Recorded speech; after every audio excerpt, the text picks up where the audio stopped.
All right, so welcome everybody to this Quorum Sense event this evening. We've got Gerry Gillespie and Dr. Gwen Grellet. I am really just here this evening to guide the event and facilitate the discussions. We're just going to sort of go with what these other legends have planned for the evening, and if you guys have any questions that you'd like to ask either myself, Gwen, or Mr. Gillespie, if you go ahead and use the question and answer feature down the bottom of the screen, we will be able to read those questions. And if you'd also like to ask your question direct to either Gwen, Gerry, or myself, do feel free to state that in your question that you'd like to speak to them direct, and we'll see how we go at the end of the session for direct conversations. We're aiming for around that hour length, and we're allowed for just a little bit more time if the flow carries on. We're not going to disturb it. So Gwen, I'm going to hand this over to you now. Thank you, Jono. It's really my pleasure to welcome everybody to this webinar, and especially Gerry Gillespie. So, Gerry, I met you in person, if you remember, last year at Piscina Ranch in California. Yep. You were running a workshop on the spice compost that was co-hosted by yourself and Christine Jones, and it was just really an amazing experience, and really inspired me to learn more about the spice compost. Everybody there was really enthusiastic about the potential for that compost method, both in the way of increasing the biological activity of the system, but also in terms of recycling waste. And I first contacted you before I met you in person quite some years back, if you remember, when I was I was looking at trying to develop a research project on how to close the loop between the waste and organic waste from farms or from other operation onto increasing the soil biology. And so just for everybody, we're Gerry has just led some amazing initiative worldwide. One of the initiatives that you can find on this website is called City to Soil, and it's a way of using the organic waste from kitchen garden and processing that into a compost that is highly efficient and has potential for magnifying the biological activity of soils. And there's quite a few other amazing stuff that you've done with your waste recycling approach. So you were also involved in setting up the Zero Waste Initiative in Ragland, in New Zealand. Yeah, basically you've done a lot of amazing things. So really excited to have you here, and I'm now handing over to you. Thank you, Gwen. If I could first of all start off with some bit of background, so you can see how I came to be in the circumstance that I'm in relation to this composting process.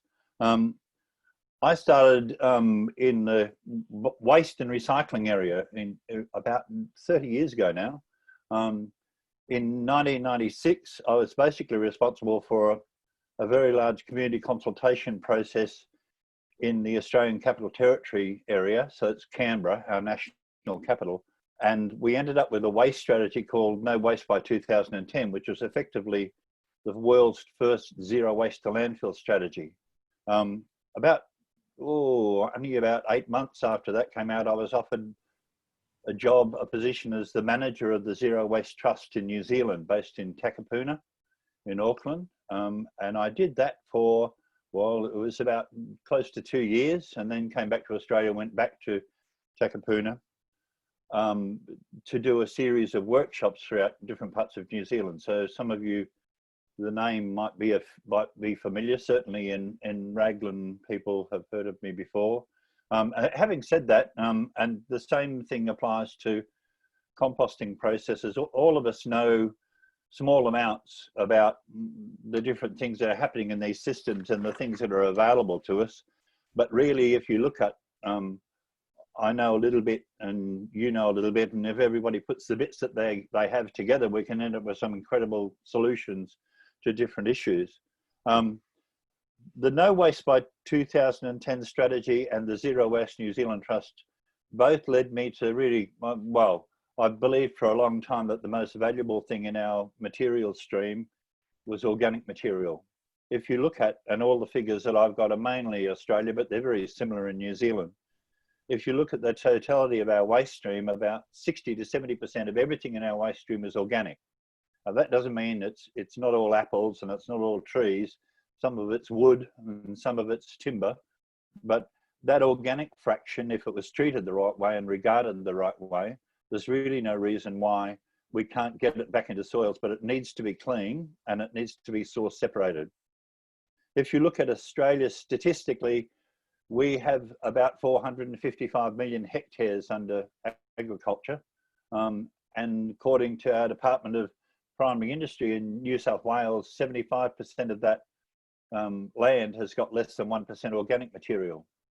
So if you look at the 69 million tonnes of waste that we spend $11 billion a year managing, and look at the totality of that organic material, the potential to get that organic material back into soils, you'd think would be the first no-brainer we'd work on rather than bottles and cans, because it's got much more advantage. But more importantly, when you look at the urban population, if you can reconnect people's organic waste with their soils, whether that's in their backyard or in a community garden or in agriculture, you give them that ability to make that reconnection with the soil as their mother. Now, I know from a farming perspective, that might be a long way from what you do on a day-to-day basis, but I would argue that the mistake we've made in the food industry, if you look at the totality of it, is we've never had the ability to connect the back end with the front end.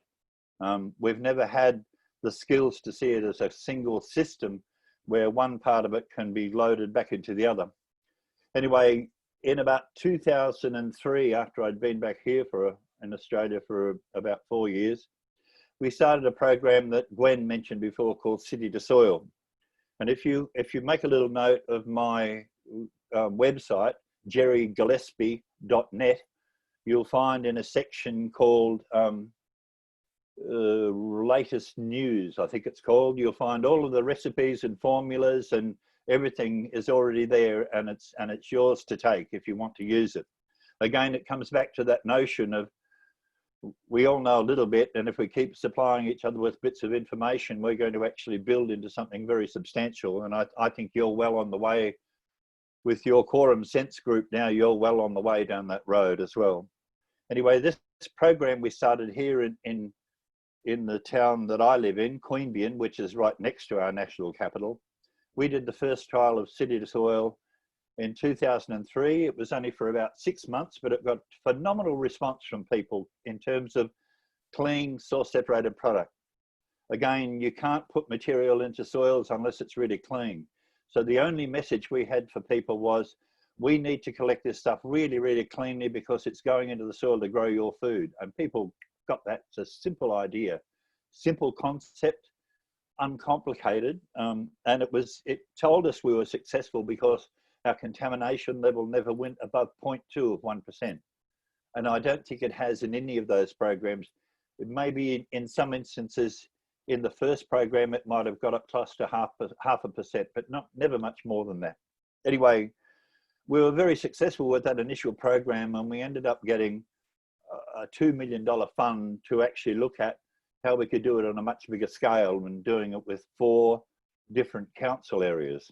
And so we started this larger City to Soil program.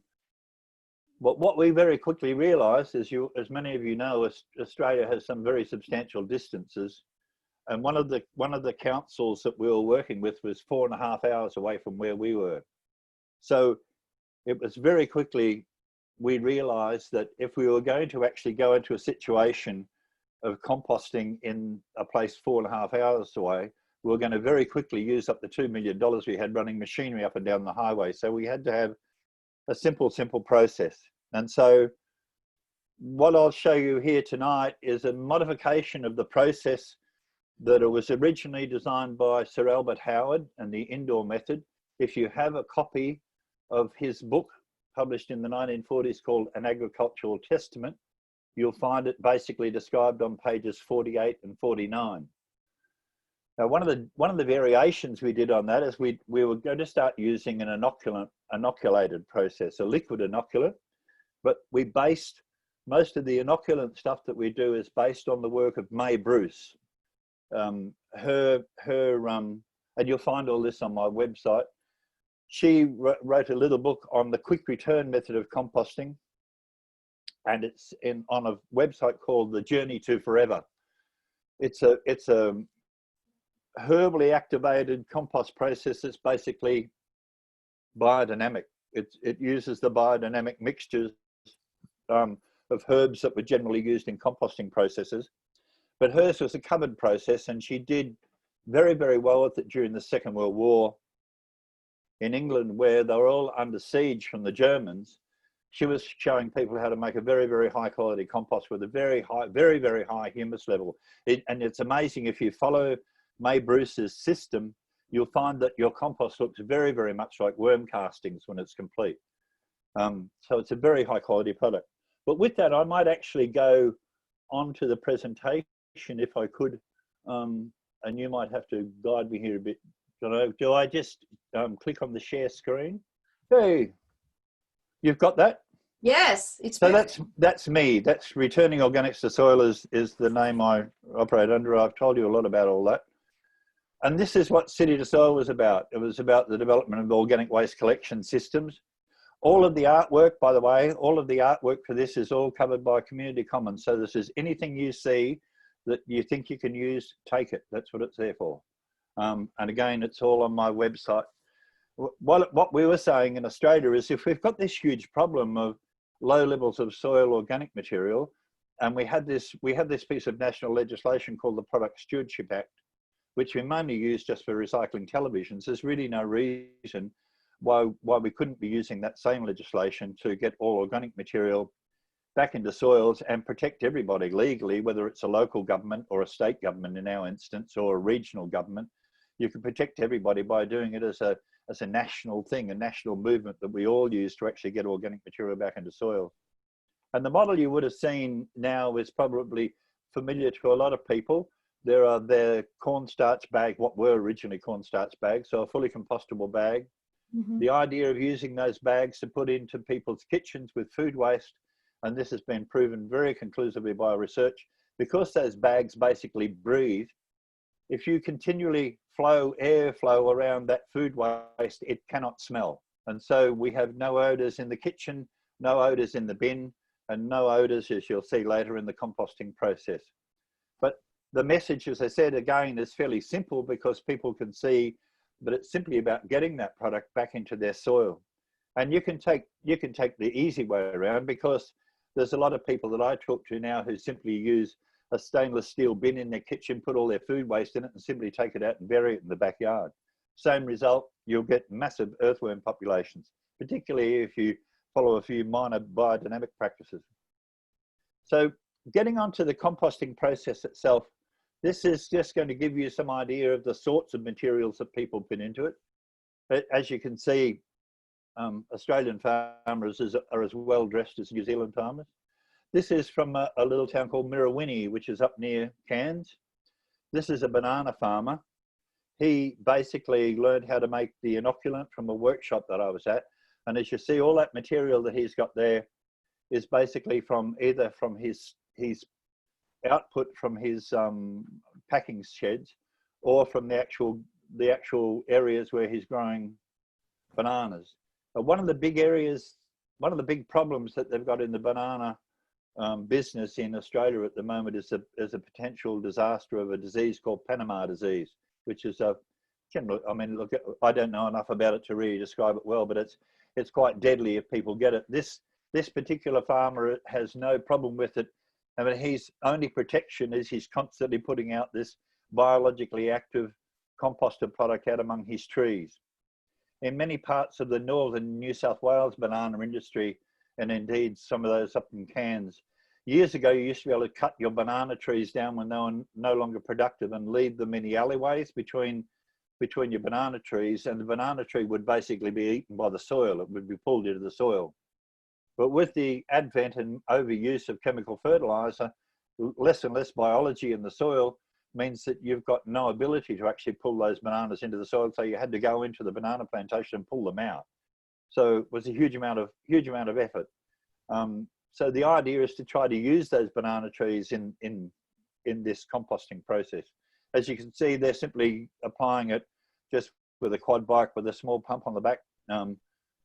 We'll go through this a little bit more later on. This here is just an example of what can be done with secondhand materials. As you can see, and look at the names of these tubes that people store grain in paddocks changes all over the world. So it's basically just a grain storage system.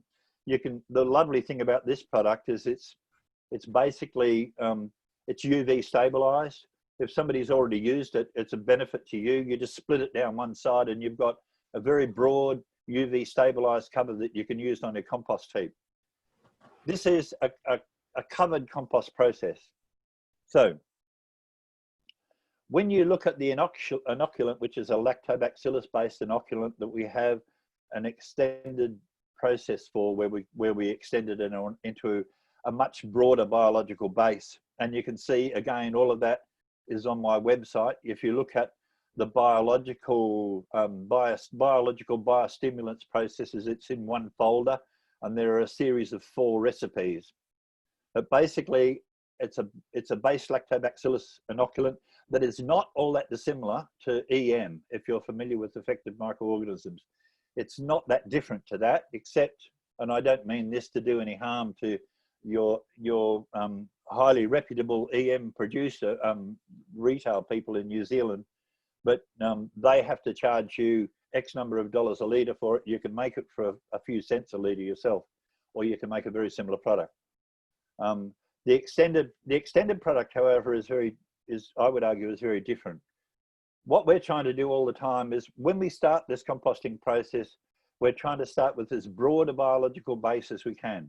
There was a lecturer in soil biology at New England University in Armidale in Australia who used to always say, if you make the biological base broad enough, nature will deal with anything that it's made itself.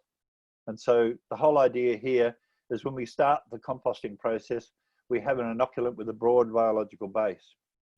This is what the pile looks like. It's very different to what you'd normally have. That green line around the outside represents the cover that you put on it. So basically, if you're doing it on a farm and you're starting with your farm materials, you'll find generally in most circumstances, you possibly won't have to shred the material at all. You won't have to cut it up. When we started doing it with materials from households, we found that when you give people a 240 litre wheel bin, the material that goes into that bin from a house is no thicker than your thumb and no longer than your arm. So there is no real need to shred it, because most of that stuff is going to break down, and the bigger sticks are actually going to give you a bit of structure to compost with anyway. But in any case, what we found was, and if you just take your eyes off that and just watch my hands for a second, when you start with a compost pile that's an upturned V like that, and you put a cover on it, as we did, following May Bruce's instructions, you quickly find that once you get to respiration, which is around 60 degrees, once the temperature heats up, it pushes the moisture out onto the plastic and it all runs off. So to get around that, all we did was we put a little bum in the top of it, just a little dent in the top. So when the moisture comes up and it hits that dent, at least 50% of it drips straight back into the pile. So it means then, you'll find this is also on my website, we produce no odor. We don't have any shredding. You don't necessarily have to turn. I would argue, if you set it up the right way on a farm, you shouldn't have to turn it at all. If you are concerned, turn it around about in the middle. It shouldn't need watering if you watered it the right way in the first place. You have to consider in this system, we're trying to spread the biology as fast and as far as possible. In this system, the way that the biology gets from one part of the pile to another is through the moisture. So it all has to be at minimum 40% wet, up to somewhere around 70%. To establish a 40% moisture level, you pick up a handful of material. If you squeeze it and a single drop of material or 2 drops come out, you're around about 40%. But if you just look at that pile for a moment, we've been interspacing this, and you could do the same thing in New Zealand with possums, interspace those levels with, we unfortunately had this stupid situation at the moment where we're slaughtering kangaroos by the tens of thousands, but their farmers are the only ones with grass in the middle of a drought, and kangaroos come and eat the grass. So we're interspersing animals with that and still utilizing the same thing as a compost process. But that's basically how it retains the moisture. Now, the first phase of any composting process in nature is aerobic. Nature doesn't have any option other than to start with an aerobic process. So what we're doing with that broad biological base is kicking off that aerobic process with as broad a base as it possibly can. Once that temperature is reached where it's basically killed all the seeds in that pile, it'll be up around 60, sometimes 75 degrees Celsius. Don't worry about fire. It can't ignite because it's too wet to ignite. It'll be too wet, and you'll see later on we've got some round bales I'll show you here where we did the same thing. And normally round bales would be a terrifying thing about fire, but it can't. If you've got it wet enough and inoculated to start with, you shouldn't get any fire in the pile. So once we're in a situation where it's gone through that first aerobic phase, when the aerobes, if you, for want of a better expression, have consumed everything they possibly can, the pH will drop rapidly down to about 4.5. When the pH drops, it becomes facultative. So facultative, you could look that up, facultative anaerobes is basically an anaerobic process that switches from aerobic to anaerobic as needs require. What we've got when we get to that stage, and this was really fascinating for us, is we have no odor whatsoever. We don't have any odor. And the reason we haven't got any odor is because every time a biological process happens that would normally produce something producing an odor, that becomes food for something else. So what we're doing is set up this chain where everything in under that pile that's producing something becomes food for something else. Look, there's at least 2 or 3 PhDs in that, but just microbially speaking, it has phenomenal potential. And we do have all the research documentation that says that this process will produce about 25 to 30% more compost than the same pile run aerobically. It will produce no odor whatsoever. But most importantly, from your perspective of quorum sensing, is when you get to the end of that pile process, when it's fermented, you can make a wonderful compost extract from the finished compost. There's a couple of examples. That pile on my left, I assume it's your left, the silver covered thing, is a small 15 cubic meter pile that contains 27 kangaroos of varying sizes. But as you can see, the temperature is quite high. It's up around 60. Sometimes, this is obviously an American one, it's got an American temperature on it, but when we did that thing in America where Gwen was before, we had to do everything in English and the other variation of English for the Americans. So anyway, it was amusing. Christine Jones would ring me in the middle of the night and say, "There is no you in odor." So anyway, you can see the type of material that we were using is basically just green waste material that was taken from underneath power lines in the local area. As you can see there also too, you could do it at any scale. This particular pile here has either a very small or very low indentation in the top. You can also see that they've used tires on the end of ropes to hold the tarps down. And it's also important to remember, don't buy cheap tarpaulins. You're better off using the ones that are UV stabilized if you can get them. These ones here are grain covers. But each of those ones that are there are probably worth $800 each. So it's a lot of money. So if you can recycle, if you can get something that's UV stabilized, and you've taken it out of your paddock or somebody else's paddock, you're much better off. All the products we've ever met with these, all the products we've ever made with this compost process meet our national sewage standard and our national compost standard, which is very, very similar to yours in New Zealand. And we've used an extraordinary variety of different types of materials to actually, in this process. green waste for food, green waste on its own, green waste biosolids from sewage treatment. Green waste and coal washery waste was very interesting, and that's if somebody needs more information on that, I can send you more detail on that. It's basically trying to look at the idea of could you move the nutrients out of coal washery waste and move it into compost? And yes, you can. Green waste and fish, sawdust on its own, wood chip on its own, and manure and straw. And basically, so anything that you've got on a farm or anything that you've got in your vegetable garden can go through this process. As it says there, we save water, we don't have any turning, we reduce gas outputs, we have high humus levels and a very high cation exchange capacity. This was a project, we have a product in Australia, a weed in Australia called the people called Canadian Fleabane, and I believe in colonial days, people actually used it to keep fleas out of their bedding. They'd actually pack the weed into it, as a bit of an odor. What we were trying to do here for this farmer was look at what would happen if you harvested his fleabane. So the weeds of fleabane, this was done in an area called Temora.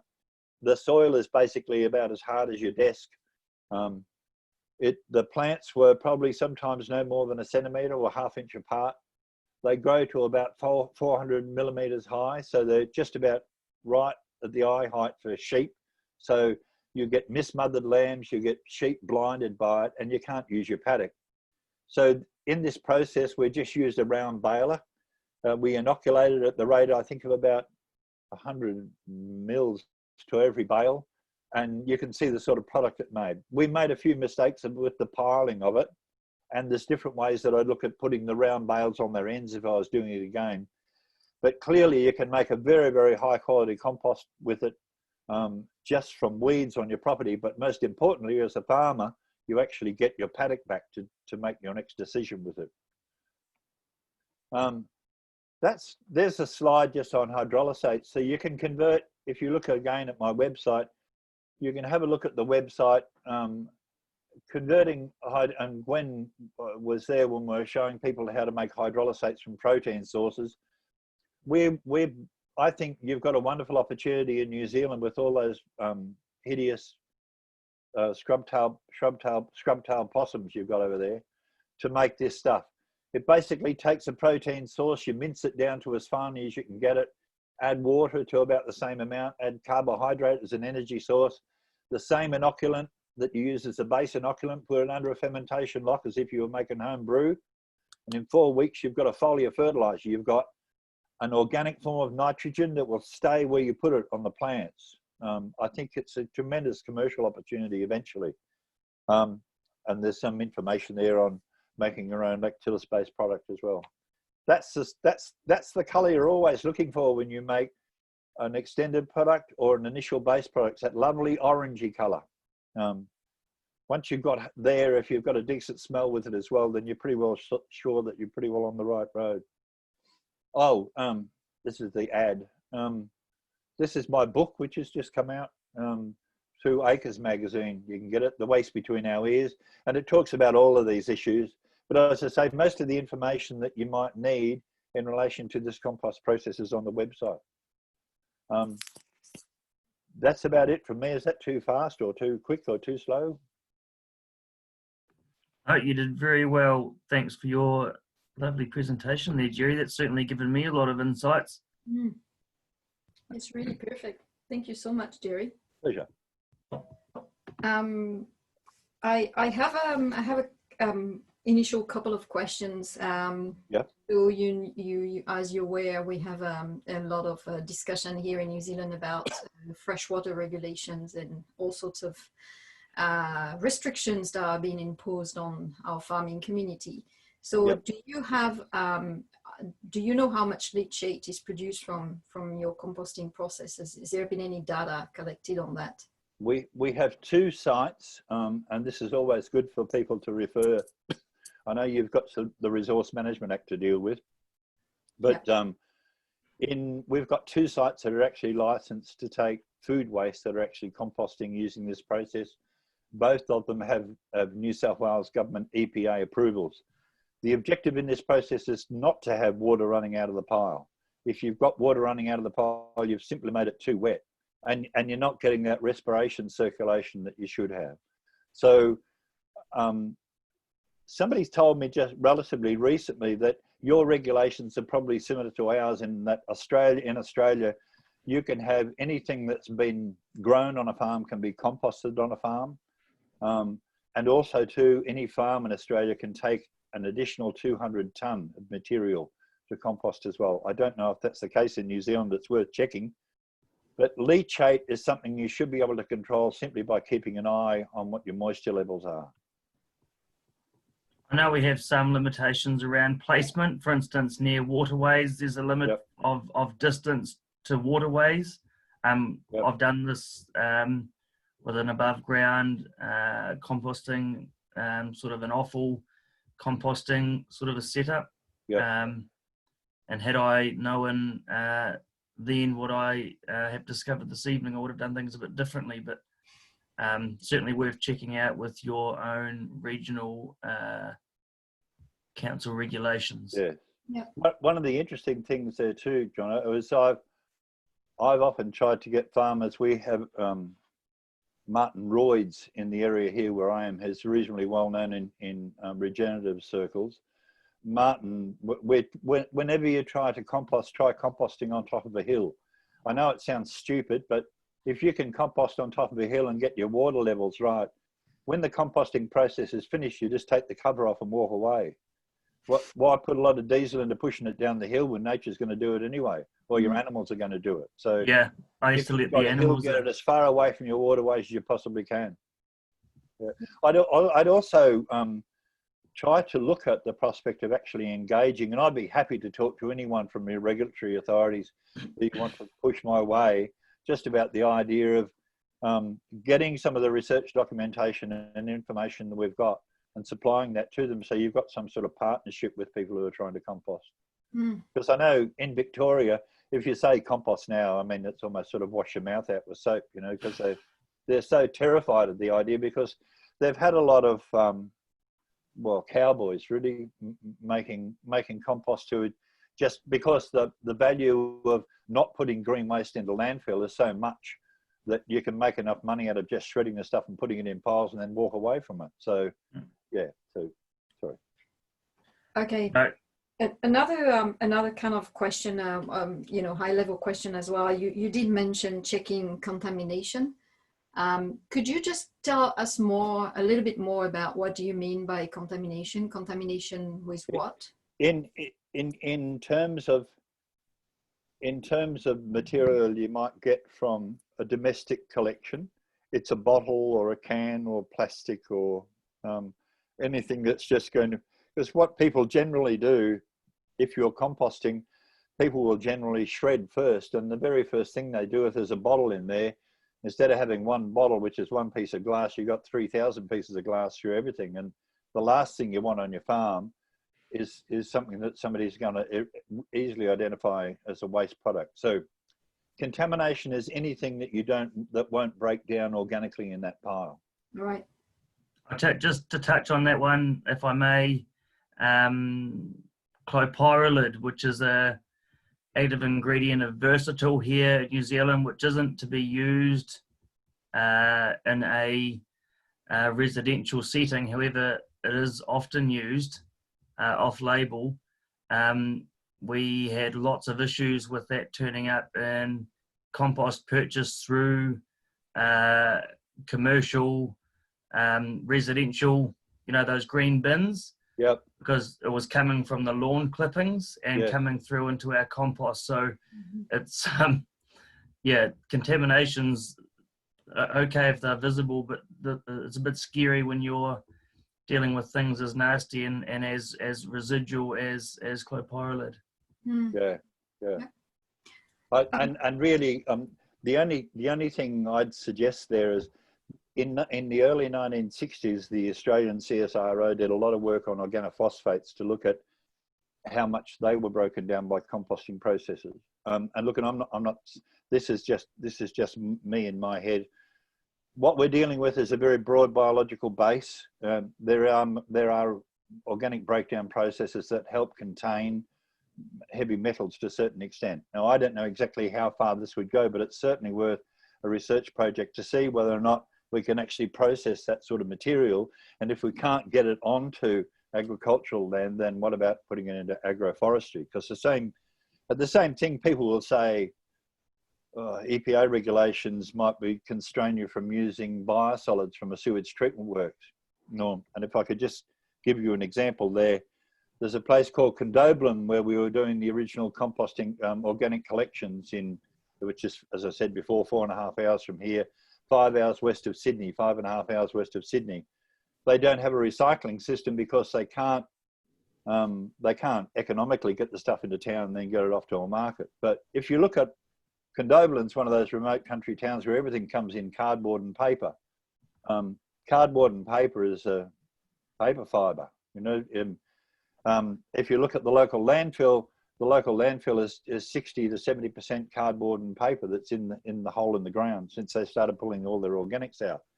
But 200 yards from the landfill is the sewage treatment works where they've been piling up human feces for about 80 years. On the other side of the fence from them is a farmer with a wheat field whose soil organic matter is probably one of the lowest in the country. You know, you got to put your bloody head together and think, oh, well, no, fire fiber over there. You know, so we're a bit slow sometimes to pick up on ideas like that. But I think one of the things, and one of the things I say in that book, The Waste Between Our Ears, is this whole notion of waste as a concept. It's like a public holiday. You know, you call Monday a public holiday, it doesn't mean you change the whole bloody structure of it. You know, if you've got this product, that a Coca-Cola bottle is probably less dangerous when it's empty than it is when it's full. And in any case, it's as valuable as it ever was because there hasn't been a single difference made about it. So the notion is just conceptual. If we get rid of the idea of the concept and collect the stuff as if it was valuable, we just make such a difference to what farmers are trying to achieve. Mm-hmm.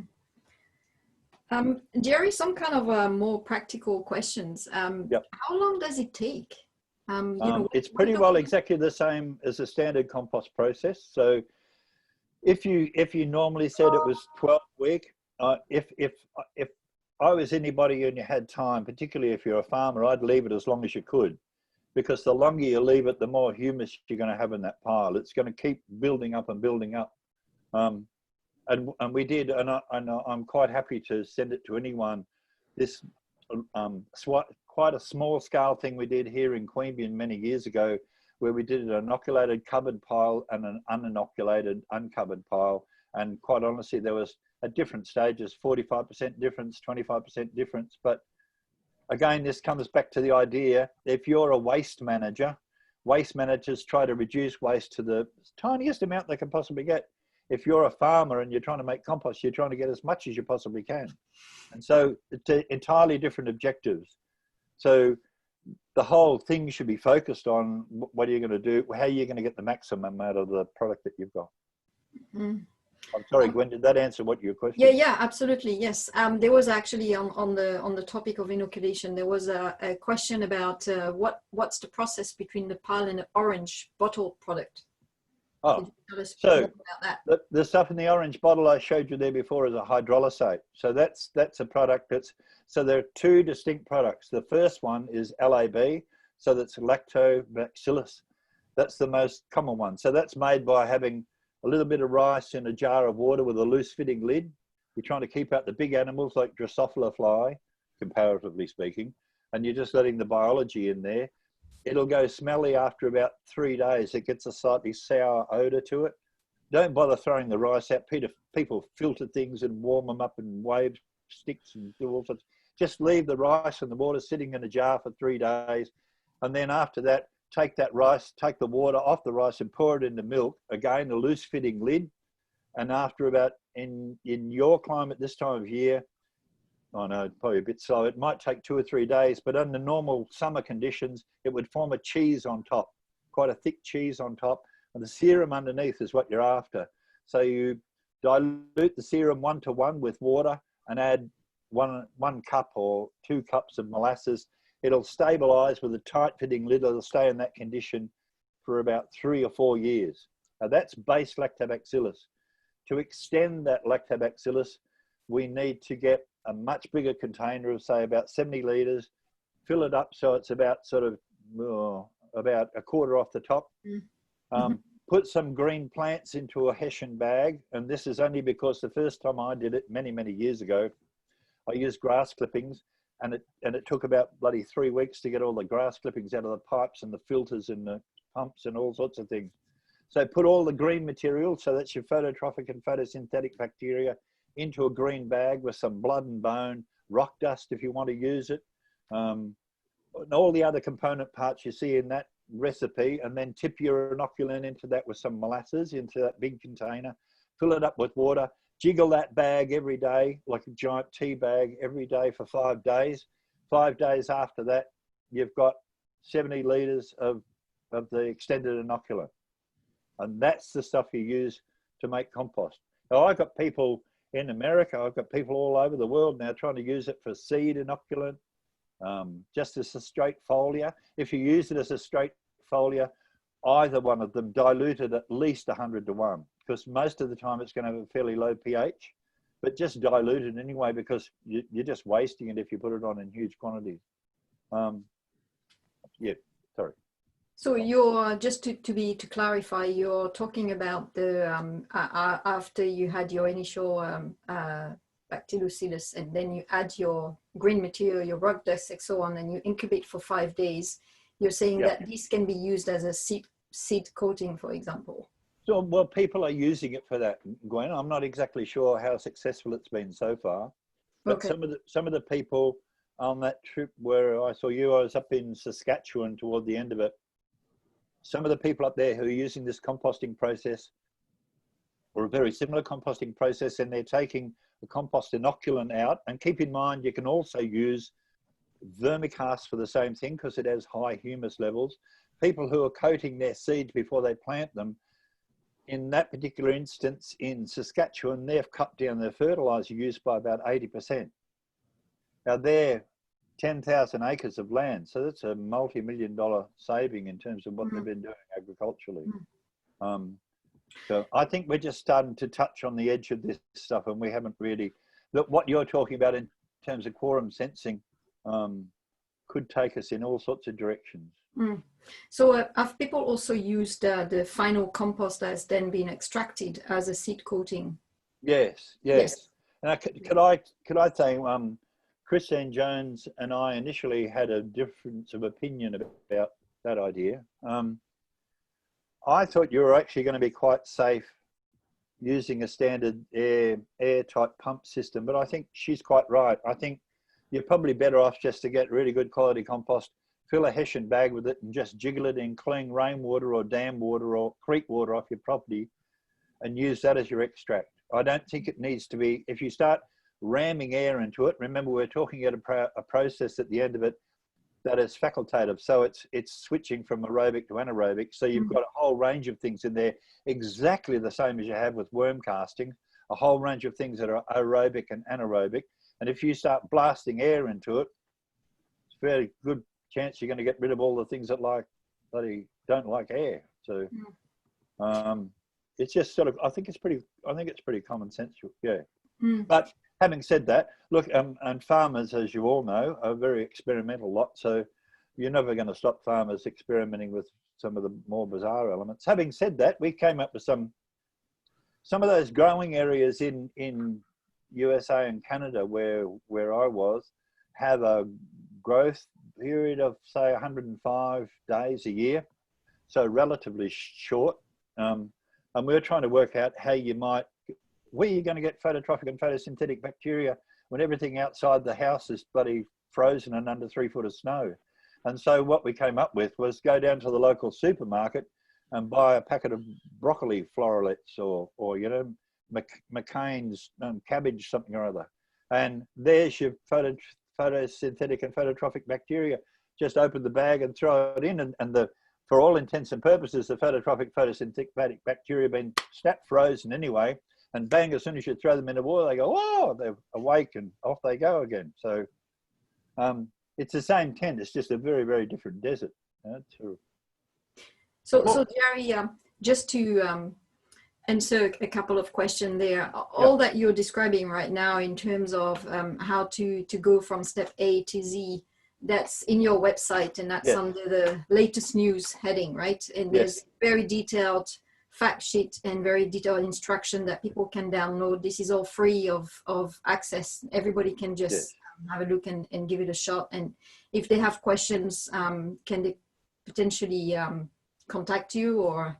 Absolutely. Look, no, please feel free to contact me. I've got people who contacted me from all sorts of places I've never heard of, and but yes, you'll find when you get to the website that some things are marked metric and some things are marked imperial. That simply means it's either the American version or the metric version. I mean, there are people who are old enough and still in the community who could use and understand the imperial version. Unfortunately, I'm one of them. So.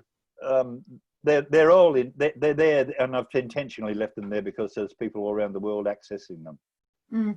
So to keep it to the sort of very practical aspect of this, there's been question about the type of cover that can be used, and a particular question about whether compost text, which is a breathable cover, would be of any use, or do you have to use covers that are non-breathable for the purpose of keeping all the water?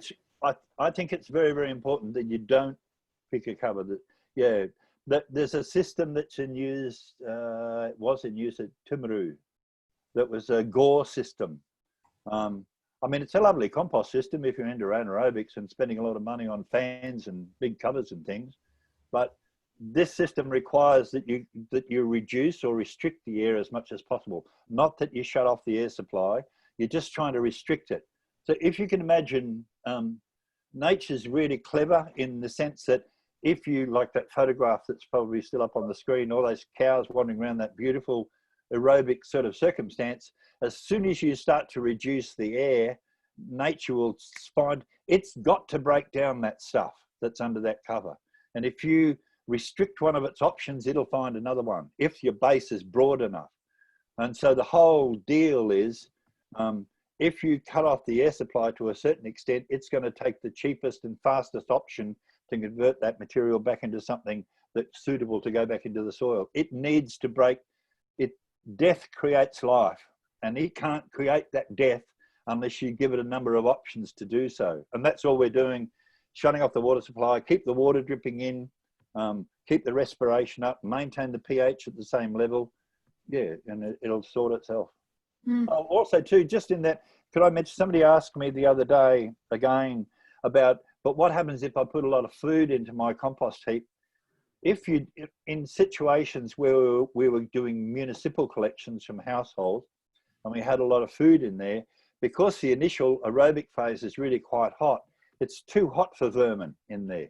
60 degrees is too hot if you're a rat. You know what I mean? You're better off to go and look for food somewhere else.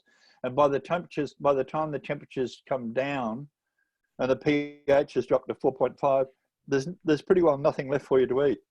That's not to say that we used to have some really weird things in the beginning where you'd take the covers off sometimes and the whole pile would be totally full of cockroaches. And then you'd take it off 2 days later and they'd all be gone.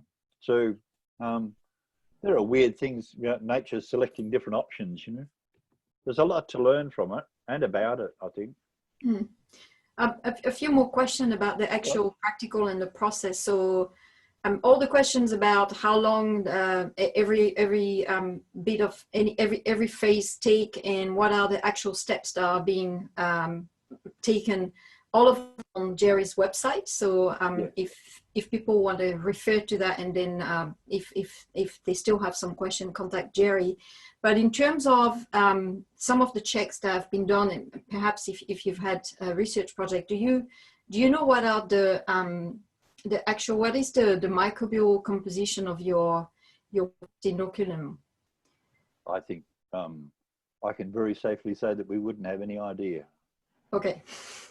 It is very complex, and I think, as I said before, I think there are several PhDs in it. I have worked with some very good. There is a young woman called Amardeep Wanda who was running a hot rot system. Some of you might remember the hot rot system that was invented and designed in Christchurch. they had one here in Canberra, and she did her PhD on what comes out of the back end of that. And she said, bloody everything. Really, you name it, it's there. Depends where you want to take your studies. So it's a very broad biological base, but if you had particular requirements, I don't know where you'd get that analysis done in Australia. If it was here in New Zealand, in Australia, you'd go for someone like Environmental Laboratories in Southern Cross University who do that stuff quite easily. So one last question about the actual process, and somebody was asking whether there would be any benefit in adding worms after the heat phase. Very, very interesting, because yeah. you'll find generally once the pH is dropped, they'll want to get into it anyway.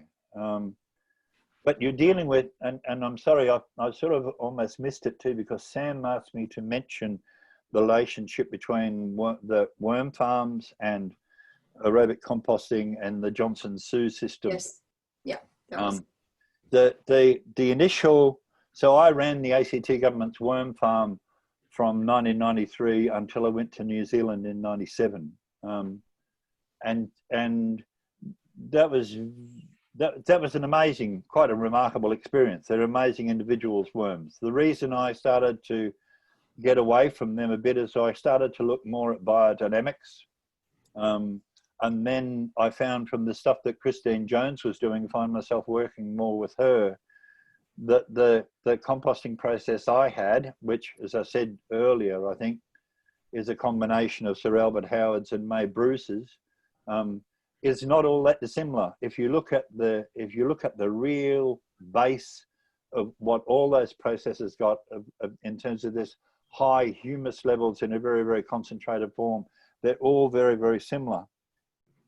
The one that's a bit different is the Johnson-Sioux system. In that trip in America, I ended up being waylaid. Well, I went up for a visit to a place in the bottom of Boulder, Colorado, which is up in I can't remember. So it's some valley anyway. And they'd actually put a research project together where they had the Johnson-Sioux system, but it was about 15 meters by 15 meters, or 15 meters by 12 meters, and 3 meters deep. And it was brilliant. The product that they had was absolutely brilliant. But shit, the workload in putting it together was unbelievable. You know, and the same thing is true with the Johnson-Sioux system. Yes, it does work. Although, you know, I would have some questions as to why you want to create so much air going into a system when you've got worms running through it anyway. But Johnson-Sioux system works perfectly well, and I've seen it made in a wool bale, which is what they did initially, I think. We've also just more recently here closer to Queanbeyan had a couple of people who are using my process in a wool bale as well. So it can be done in enclosed systems. But I think essentially when it all comes down to it, the thing that we need to concentrate on is that high value product that you get toward the end of it. Like most of the time, worm castings will sell for an extraordinary amount per ton, and equally so would anything out of a Johnson-Sioux reactor. Most of the compost that I see around here is terrible quality product, and it sells for about $50 a ton. It's probably a fairly good mulch, but that'd be about it. But if you looked at the product, there's the person, a woman called Simone Dilcara, who uses this process, my process or our process, on her site, her licensed EPA site.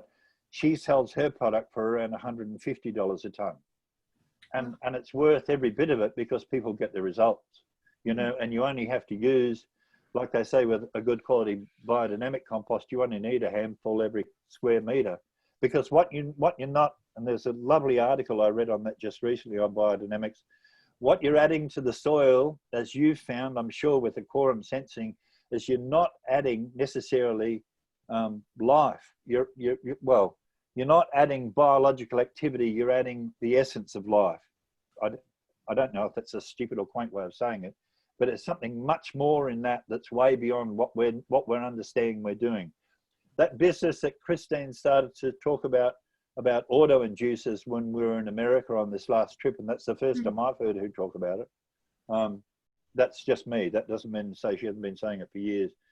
But it just suddenly dawned on me of how much we've been missing in the compost thing. I mean, yes, you've got this lot of stuff that you can use as a mulch all around your roses or down along your fence lines or whatever, but probably the most essential product you've got is that compost extract you take from it, or the vermicast that you can use as a seed coating. You know, it's that high end values that I think we're going to find more and more about in the next few coming years. So then a couple of related questions. One question is, how do you actually assess the quality of your end product? And the second question is, how do you have examples of how much improvement you have observed with adding your compost, either per se or as an extract? The tests we do are the same tests that most other people would do. The principal thing that we're trying to do is comply with standards if you're making it for a municipality or you're wanting to use it on a farm. So they would be complying with the national sewage standards and complying with the New South Wales sewage standards, actually, because they're more strict than the national ones, and the Australian standard AS 4454 for compost. Compliance with those two products are the main things that we'd always focus on. Sorry, Gwen, what was the second part of the question? So the question is more now, do you have any data or have you anybody's done trials on trying to actually quantify the effect on, you know, how much, is there an increase in yield? And can you relate that to the amount of compost that you add per unit hectare, either as compost or either with an extract? I mean, have you kind of quantified that, or have you collected data that from farmers that have? I'd have some, and lots of it probably in lots of different areas. The difficulty is that almost every climatic situation is a variable that you had to add into it, and then you've got to add into it. I think one of the most miraculous things that I've ever seen in agriculture when we started to do growth tests on worm farms is watching farmers look at a paddock and being able to discern a farming family who keeping an eye on a paddock can actually can pick a 10% increase in yield or a 10% increase in growth just simply by looking at it. I mean, I can remember one of the things that really stuck in my head years ago was the first one we did was on a sheep property, and the farmer who was using it had the trial area was about 2 miles away from the gate and on the side of a hill. And when he was opening the gate to let me in, he said, "Can you see what's happening up there where the sheep are?" And I said, "Yeah, there's nothing there." He said, "Exactly. Every time I open the gate, the bastards go up there and eat it down to the bloody ground." So the sheep know something about it that we don't know. So look, I would be quite happy to send people. I have test analysis that have been done on the compost, or I can send it. If you have a look at the website for Landtasia, LANDTASIA, that's LANDTASIA, that's the compost site that's closest to us here, and you'll find they're free and easy with their test results. So have a look at their test results. If you know a bit more than most of us do, then you're going to find more than enough to entertain yourself. They're so keen on maintaining their price up as high as they possibly can. They're keen to show people how biologically active it is. If people want examples of growth and yields, either she'd be able to do it or I'd be able to do it, or Christine. The other ones that I'd recommend, and all of you probably know them, would be the Haggertys in Western Australia. There are a couple of farmers in New Zealand, probably members of your group, who've been getting quite stunning results using seed coatings. And there's a young fella here who owns a worm farm called Islands in the Stream, Lee Fieldhouse. And Lee has actually had numerous farmers now actually using his vermicast liquid as a seed coat, and they're all getting really stunning results. That was until relatively recently. It started to rain here for some reason not so long ago, so all of that stuff, it's not so easy to ascertain the difference now, that's all. So in terms of checking the quality of the final product, when we talked with David Johnson, one of the senior for the farmers themselves, without going and sending the compost for a test, is there any merit in looking at the product under the microscope and seeing what's alive? Or there certainly is, once you know what you're looking for under the microscope. There might be specifics again that come back to something that you're trying to do on your particular property. But really, the only thing that you're ever going to be able to really rely on is send it to an analytical laboratory who can give you really good detail on what's there. Apart from that, the look and the feel of it. If you've got something in the end of your compost, if you say, for example, go to the center of your compost heap with a front end loader bucket or just a shovel, and you can take out just even a bucket load of it and put it through a 1 mil or a 2 mil screen, whatever falls through that screen is the thing that you need to get into solution to use on your seed. And some work that a colleague, David Hardwick's been doing with some of his farmers, they're using tiny amounts, like 10 litres to a hectare or something, or 15 litres to a tonne, or 20 litres to a tonne, almost unbelievably low levels. Mind you, the Haggertys are doing that same thing as well. What about smell, Gerry? In the main, just a sweet smell, like a sweet smell. Like my wife has a go at me about the beautiful orange colour. Look at that beautiful orange colour. She's an artist too, you see. So, but the thing about that orange colour that's in those two bottles, if you take the lid off, it smells like a really lovely home brew. So it has to be whatever the smell it is. It has to be sweet. If it smells anything other than sweetish or molasses-ish, there's something untoward going on, especially with compost. And unfortunately, with the whole thing with worm farming is a bit like, I suppose the compost process is like that too. It's a bit like baking. I do a lot of baking. There are things that you do that are instinctive after a while, and I'd imagine there are so many things that you do as a farmer, whether it's in New Zealand, Australia, or California, that become instinctive for the area that you're farming in. So they're really hard things to replace, and they're really hard things to mimic. So really, unless you want to rely on your own skills, the only thing you can do is send it for a really good analytical breakdown. We've got people asking multiple times, what kind of what's the volume that you would recommend to add per hectare of the compost itself in order to see an improvement in your soil health? We've had people here talk about putting compost out at the rate of 200 tonnes to the acre, and just stupid things. You know what I mean? Why would you bother? So I really would think, look at the area that you're trying to improve on, and just regard it as a handful every square metre. If you need to use, you don't need to use more than that, I'm sure. And then consider whether or not you'd be better off to put it out as a liquid product. It will go into solution very easily. If your equipment's set up for liquid, then run it out in liquid and make a solution from it of say what would I use for vermicast? Probably a 10% of a bucket. Fill the bucket up with water, swash that bucket around for a while, tip that into a tank of, say, give it a dilution rate of 100 to 200 to 1 and put it out. And remember, what you're trying to do is you're not trying to put out soil organic matter, you're trying to put out life. You're trying to disperse lively products into your soil that are going to create a different sort of circumstance. The other thing I'd like to add to that, guys, is, get curious on having a play with different rates and monitoring for yourselves, and also control areas. Some things I've discovered out there is it's not always more is best, as Gerry touched on. So get curious with playing for yourselves and recording and just monitoring the difference. And time of day too. Like, we're putting this stuff out in the heat of the day, probably not a smart idea as far as UV intensity, decreasing the biological activity, especially when we're playing with foliars. What would you have to say around that timing, Gerry?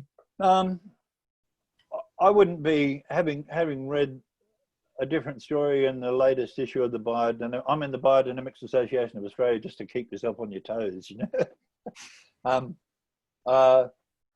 having read something from them just recently where they were talking about this sort of life thing, putting stuff out in the middle of a drought. I think you're right. I think there's there's also too, there's a comfort thing for yourself of actually doing something that's logical. So don't do something that's going to clash with your notional ideas of a farmer. Don't, oh, that bloke in Australia said you could do this. You know, that just doesn't work. You've still got to work for you. So, yeah, I would say that's probably a good idea, to either the cool of the morning or the cool of the afternoon. But generally speaking, it can almost go at most times. But yeah, just try to avoid really, really high direct sunlight, because if you're using, say if you start making a hydrolysate from possums, and you had some concern on a dairy farm about withholding periods, if you can get it out onto a paddock and leave it for 1 day or 2 days in sunshine, there's one of the biggest weapons you've got for biological control. So some things laugh at others in terms of what I'd sort of be recommending. But then again, a hydrolysate's a very different animal to a compost extract. Mm. Although we've got American farmers now trying to prove me wrong about that. So, and then just for the benefit of the audience, this is a conversation I had with Gerry some years ago, and there is a lot of scientific papers showing the benefit of hydrolysate and increasing yield and so on. So all of that data is available. There's been quite a lot of research done on that.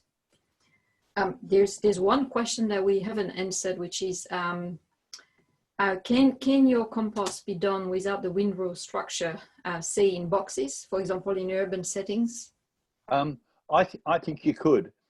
In 2011, there was a big cyclone in Townsville called Cyclone Yazi, I think, and we processed, using the inoculated method, 1 million cubic meters of material. And the people who actually owned the company who provided the inoculant at the time actually won a $44,000 award, because we piled the stuff 15 meters high. They didn't have a single fire, and they produced a really good high quality product. But you have to keep in mind that the outside meter or 2 meters wasn't very well processed. It was still a mulch. So yes, you can do it. I would maintain that you can do it in any size. You can do it without a cover if you want. But if you're doing it without a cover, you're going to be losing stuff to the atmosphere. Just because it's an H or because it's an S or because it's some other chemical signal doesn't mean that you're not losing something physical to the atmosphere. Just because it's a gas, because that gas combined with other things, I mean, methane's a very good example of CO2 plus hydrogen, and bang the two together and boom, you got methane gas. So, you know, there are lots of things you can lose from that pile if you don't treat the thing the right way. I'm sorry, Gwen, I probably wandered off. My brain was going somewhere else. Thank you. About Gerry, in the past, I once used lime just because I had some sitting there. Is that a silly idea? No, I don't think so. I mean, if you look at the stuff, there's a lot of people. You can go back years, I suppose. People like William Albrecht. He was right into soil balancing. I mean, if you look at some of the stuff that the Americans are doing now with cover cropping, green cover cropping, I should send you some of these books I've got. If you look at some of the stuff to do with green cover cropping, all of those things are saying that if you put that multiplicity of plants in there at the same time, they resolve those issues. And that might seem a bit sort of fairyland, but also too, I mean, if you're induced to getting that balance immediately, then rock dusts and things do exactly the same thing. There's a wonderful book called The Survival of Civilization, written by an American. And that was all about the way that we're going to survive on this planet is actually starting to husband the soil as if we intend to stay here. So actually start remineralizing the soil. So yes, there are ways that we can build it back up. And I don't think liming has any difficulty. I'd still, if a worm farm gets to the stage where you've got lots and lots of tiny little white worms and they're not a senior feta to babies, just a really dilute solution of lime poured over it will drop the pH down pretty quickly or stabilize the pH a bit. Sorry, Gerry, that was fantastic. I should have been more clear with my comment. I was meaning I used it to cover and seal a pile of compost once. Oh, and combined with moisture, it created this hard cap, which seemed to contain the moisture, and the heat came through it, not in the form of like steam. We couldn't see gas, but it seemed to cap my pile. I was calling it like a bokashi pile at the time, but it sounds very similar to what you're describing. Absolutely, yeah. I think it's worked perfectly. And then it all went out in the truck. Yeah. No, very good idea. Anything that, if you look at biodynamic preparations for composting, they generally use a sacrificial layer on the outside of their piles. That's done exactly the same thing. It limits the losses, but not extensively, I would suggest. And going back to that question that Gwen had before, the waterproof cover just totally gives you that absolute seal, but which you've basically done with lime. Yeah, no, it's a good idea. And you do the same thing. I think even in biodynamics, they say if you need to do a complete seal, you can do it with mud. Yeah, so, but then you're sealing things with mud, and that gets you into a biochar, and that's another completely different argument altogether, isn't it? Anyway. Okay.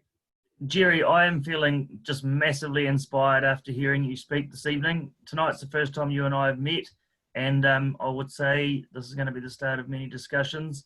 Unless Gwen, I think we've sort of gone through and answered the questions, some directly, some indirectly. I'd like to sort of wrap it up. Gerry, what would you like to leave the viewers with this evening? You've inspired a lot of people. I love your philosophies and your thoughts. What would you like to leave the people with this evening that are watching? I'm at this very moment working with this gentleman who's a very clever engineer who's come up with a process for taking food waste, mixing grain waste with it, putting it through a wet system and then a drying system, and producing a really stable ration for animals to eat. He's been making these machines since 1972. He's only the pennies just dropped for him that he could use these machines in the pre-consumer waste area. The thing that struck me about him is this genius in all of us. You know, all of us know something that somebody else doesn't have. And I always remember the very first time that somebody explained to me about how human beings peeing under citrus trees makes them grow a lot better. And looking at the science behind that is when the urine leaves your body, it converts to ammonia, and then it converts from ammonia to a nitrite with nitrobacter, and then converts from a nitrite to a nitrate by nitrosamines, if the pronunciation's correct. But that thing just opened my brain up toward what we look at when we look at the miracle of soil. So my whole argument is that we all know a little bit of this. We've got to share what we know, because if we keep sharing, we're all going to be able to leave something for our grandchildren. That's amazing. What do you think of that, Gwen? Yeah, I think it's really, really cool. and yeah, there's all this invention and innovation in pretty much every farm, and everybody's got something to add to this story. So let's just keep sharing and collaborating and exchanging ideas. Hey, look, if you can remember, always remember as farmers too, if you can find some way to turn those possums into a fertilizer and put them into 1,000 litre drums, there's a bloody big market for it over here. Gerry Gillespie, you have been an absolute legend. Gwen Gillespie, thank you so much for your time this evening. And thank you to everybody for joining in with us live tonight. It's been a real pleasure. Likewise. Thank you. Thank you all for listening. Thank you.